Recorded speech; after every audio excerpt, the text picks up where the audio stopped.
Assalamualaikum warahmatullahi wabarakatuh. Alhamdulillah bertemu lagi kita untuk menyambung kembali pelajaran Jawi, iaitu indahnya kesenian Islam, indahnya kesenian khot rikaah bahagian 2. Okay, kalau pelajaran terdahulu kita telah mempelajari bagaimana cara membuat titik-titik untuk memastikan keseluruhan mata pen mengenai permukaan kertas untuk kita menulis. Okey, pada kali ini kita nak lihat bagaimana tahap kecondongan pen khot itu boleh mempengaruhi ketebalan dan juga nipisnya sesuatu tulisan itu. Okey, mari kita lihat bagaimana. Okey.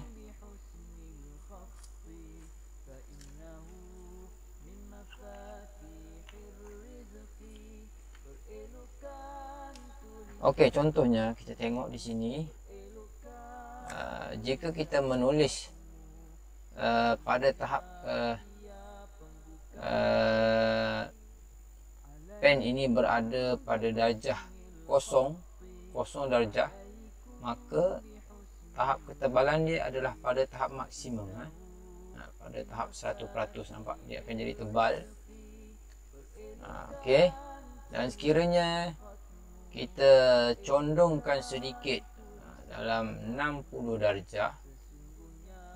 darjah, dia akan menjadi sedikit nipis. Sedikit nipis. Okey, itulah fungsinya kita meletakkan pen itu mengikut tahap kecondongan. Kalau untuk khot rikaah ialah 60 darjah. 60 darjah tahap kecondongan dia. Manakala untuk nasakh ialah 73 darjah. 73 darjah. Dan pen ini kita boleh berlatih. Kalau kita nak buat berlatih macam mana kita nak cara nak tebalkan. Nak tebalkan. Untuk melentang, kebiasaannya kita menggunakan memang satu patus tebal lah. Tulisan dia. Untuk melentang kebiasaannya tebal. Dan untuk menegak ni, untuk khot rikaah ialah 60 darjah. Jadi kepentingan untuk kita meletakkan pen tu pada mula-mula tu, contohnya kalau kita letak pada 90 darjah, maka dia akan menjadi lagi nipis. Tengok, dia akan menjadi lagi nipis. Jadi di sini kita perlu untuk kita berlatih dan mengetahui cara untuk meletakkan pen apabila kita menulis. Okey, amat penting sekali meletakkan pen ni. Kalau kita letakkan pen tidak betul dia punya sudut dia, darjah dia, maka dia akan mempengaruhi tahap ketebalan huruf yang kita tulis tadi. Okey, itu mengenai tahap ataupun darjah kecondongan mata pen semasa menulis khot. Jadi diharapkan anda semua dapat membuat latihan. Sebelum menulis sesuatu tu, pastikan kedudukan pen berada pada darjah yang betul. Okey, pastikan darjah kecondongan mata pen sentiasa sama dan tetap. Sentiasa sama dan tetap untuk menulis khot. Kalau khot rikaah tetap 60 darjah. 60 darjah ni kena tetap. Kat mana-mana pun kena tetap. Kalau kita lari sikit je, dia akan jadi nipis. Faham? Anda harap anda semua faham. Okey, sekarang ni kita nak tengok pula kita nak mengenali sedikit mengenai ciri-ciri khot rik'ah. Okey, kita nak belajar khot rik'ah, jadi kita kena tahu sedikit ciri-ciri mengenai khot rik'ah ni. Okey, sebelum tu kita lihat dahulu pengenalan khot rik'ah ni. Okey, khot rik'ah ni adalah salah satu khot yang direka oleh orang Turki. Ingat khot rik'ah berasal daripada Turki.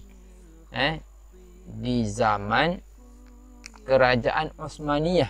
Kerajaan Osmaniyah pada tahun 850 Hijrah, iaitu pada tahun 1446 Masihi. Pengasas kaedah khot rik'ah ini ialah bernama Mumtaz Bik di zaman Sultan Abdul Majid pada tahun 1280 Hijriah bersamaan dengan 1863 Masihi. Okey. Tujuan khot ini direka adalah untuk apa?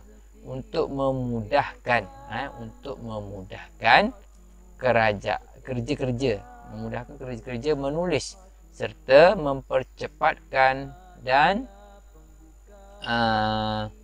menyatukan tulisan pegawai kerajaan di zaman itu. Okey, jadi disebabkan khot ini dia ringkas, mudah, jadi dia boleh mempercepatkan penulisan khot. Okey, yang pertama, ciri-ciri khot rik'ah ni ialah tebal. Tebal. Berbanding dengan khot nasakh, dia nipis sikit kalau yang tegak ni kan.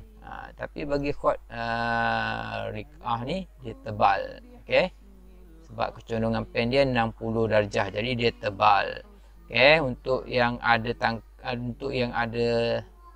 tegak ni dia tebal, itu huruf alif, huruf kaf, huruf lam dan sebagainya yang ada tegak ni. Okey. Kemudian yang pertama dia tebal, yang kedua pendek.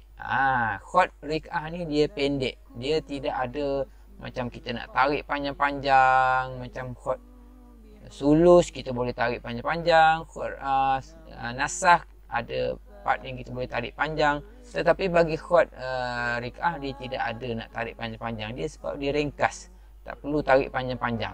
Okey. Kemudian yang ketiga, khot ini ciri-ciri dia ada yang bergigi dan ada yang tidak bergigi. Macam huruf sin. Huruf sin kadang-kadang ada yang ditulis dengan ada gigi dan ada yang tidak ada gigi. Huruf sin sebenarnya ada gigi, tetapi khot ni dia boleh diringkaskan tidak ada gigi. Okey. Dan yang keempat ialah tidak berlubang.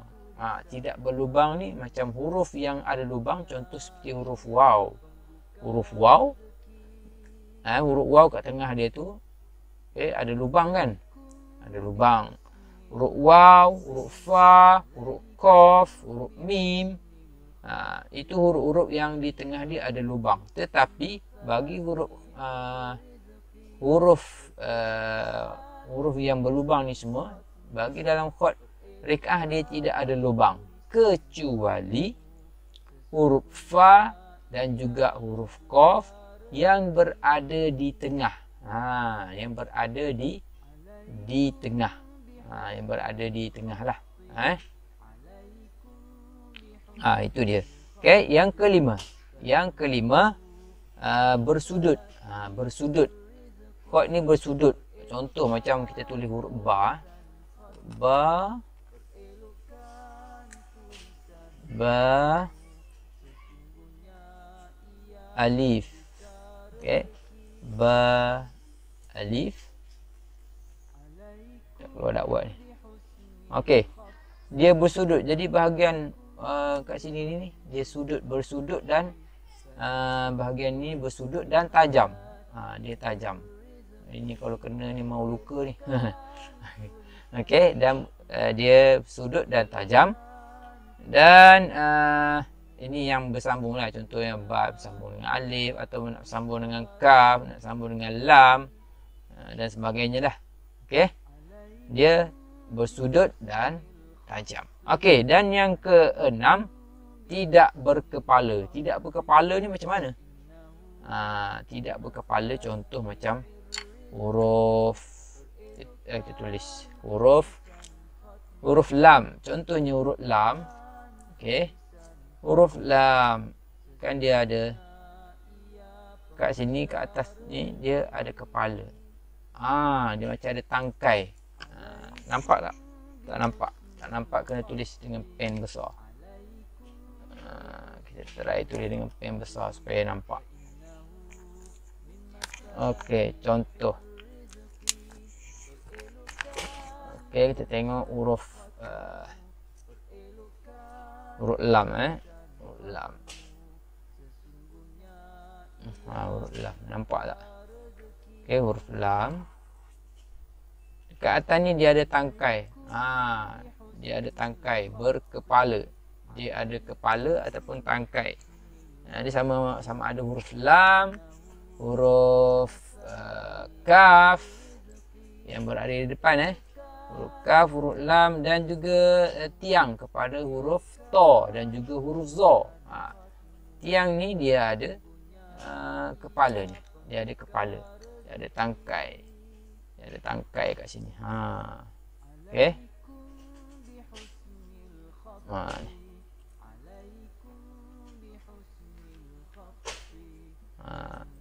Jadi dekat sini dia ada tangkai. Okay, contoh huruf ta. Huruf ta. Dah buat tak keluar lah. Dia kurang kat sini dia ada tangkai ataupun kepala. Tetapi bagi huruf dalam khot riq'ah, dia tidak ada kepala. Itu dia. Kemudian yang terakhir, iaitu yang nombor 7, khot riq'ah ini tidak tepat segi dia punya titik dia tu. Dia tidak 4 segi sama. Dia tidak 4 segi sama. Dia, contoh kita buat titik titik huruf. Contoh titik dia dia hanya separuh macam tu saja. Biasanya yang kita belajar hari tu nak buat titik untuk khot, untuk apa nama ni, untuk diamond tu, kita buat betul-betul dia jadi 4 segi sama. Tetapi untuk titik khot riq'ah, dia tidak, bukan 4 segi sama. Dia tak sama, dia macam tu. Kemudian titik untuk 2 titik, dia hanya tarik macam tu saja sebab dia ringkas. Tak perlu nak buat satu-satu, tak perlu, tarik sap. Kemudian untuk titik 3 pula pun sama, disambung. Dia jadi macam tu.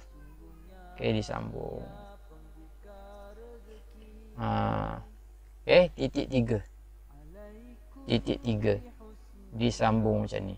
Dan ada juga terdapat huruf yang mana titiknya dia duduk di hujung. Sepatutnya titik dia ada ke atas, tetapi dia duduk di hujung. Contoh seperti huruf nun. Ada huruf nun, titik dia berada di hujung. Huruf qaf. Huruf qaf dia buat macam huruf qaf, tapi titik dia pergi ke hujung. Ada juga.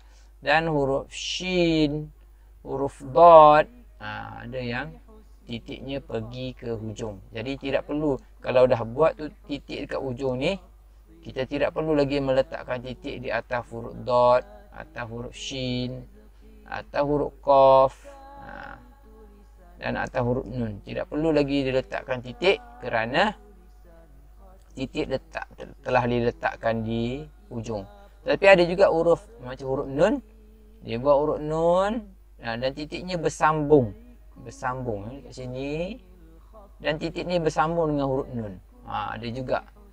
Itu adalah ciri-ciri khot riq'ah. Dia mudah, cepat untuk menulis, untuk memudahkan kita menulis. Jadi itulah pelajaran kita pada kali ini. Kita nak belajar bagaimana cara nak meletakkan pen untuk kita menulis. Kalau kita letak macam ni, dia jadi tebal, condong sedikit, tebal untuk 60 darjah untuk khot rik'ah, 73 untuk khot nasakh. Okey, jadi tahap kecondongan pen itu mempengaruhi ketebalan tulisan kita. Jadi diharap anda semua dapat berhati-hati bila nak menulis. Cara meletakkan pen itu hendaklah ditelitilah, hendaklah diambil perhatian supaya tahap ketebalan huruf itu sama. Kalau macam khot rik'ah 60 darjah. Okey. Rasanya itu sahaja pelajaran kita pada kali ini. InsyaAllah kita akan sambung lagi pelajaran yang akan datang mengenai khot rik'ah, dan kita akan mula menulis huruf hijaiyah. Okey, kepada yang baru saja datang ke channel ini, jangan lupa tekan like, komen jika ada saranan, ada apa-apa nak tanya, ada cadangan. Kemudian boleh tekan butang subscribe dan silakan share video ini untuk manfaat bersama.